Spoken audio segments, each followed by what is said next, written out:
నమస్కారం. ఈరోజు ప్రపంచ గాన దినోత్సవం. గానానికి ప్రకృతిలో చాలా విశిష్టమైన స్థానం ఉంది. పాముల దగ్గర నుంచి శిశువులు, ప్రతి పశువు కూడా గానానికి ప్రతిస్పందిస్తూనే ఉంటాయి. గానాన్ని ఆస్వాదించని మనిషి అంటూ ఎవరో ఈ ప్రపంచంలో లేరు. కాబట్టి ఈ గానానికి ఒక ప్రత్యేకమైన దినోత్సవాన్ని ఏర్పాటు చేయడం జరిగింది. ఆ దినోత్సవం ప్రతి సంవత్సరం అక్టోబర్ నెల 3వ శనివారం రోజున ఈ ప్రపంచ గాన దినోత్సవాన్ని జరుపుకోవడం జరుగుతుంది. ఈరోజు మా పాఠశాల విద్యార్థులు చిన్న గాన కచేరీని ఏర్పాటు చేయడం జరిగింది. దాన్ని మీరు అందరూ వీక్షించి మా చిన్నారులను ఆశీర్వదించండి. నమస్కారం.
భావం భాగ్యం కూర్చుకొని ఇక జీవనయానం చెయ్యుదమా.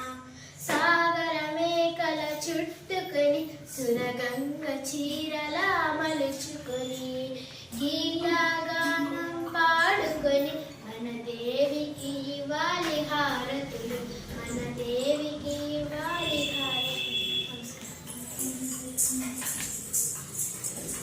అన్నారా మేడలున్నాయే, మేడలా మంచి చీరలున్నాయే, చీరంచు రైకలున్నాయే, కొనిపిస్తా నాతో బొంబాయి రాయే. నేను రాను రాను బొంబాయికి రాను, రాను బొంబాయికి రాను. చిన్నప్పుడు నాకు అమ్మ గోరు ముద్ద ఇష్టం, ఆ సైడాక బామ్మ గోరు తాకు ఇష్టం. బలోకి వెళ్ళినాక 2 జల్లంటే ఇష్టం, పైటెళ్ళాక ముగ్గులేయడం ఇష్టం.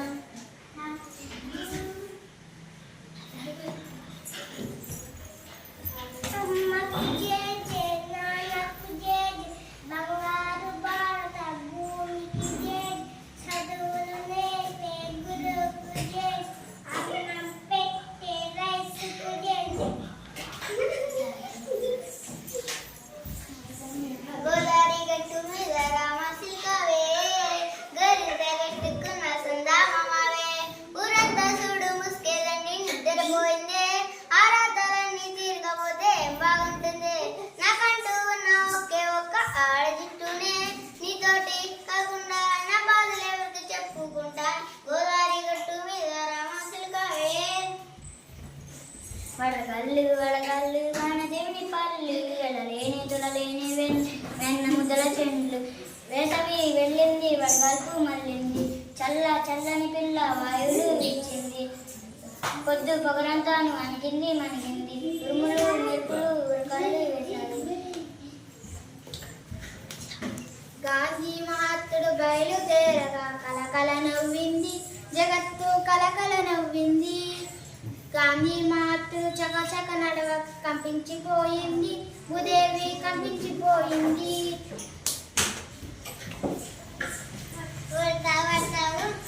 ఎక్కడికి వెళ్ళావు? సంతకెళ్ళావు. ఏం తెచ్చావు? బెల్లం తెచ్చావు. నాకు ఇస్తావా? ఇవ్వనంటే ఇవ్వను. పో పో పో.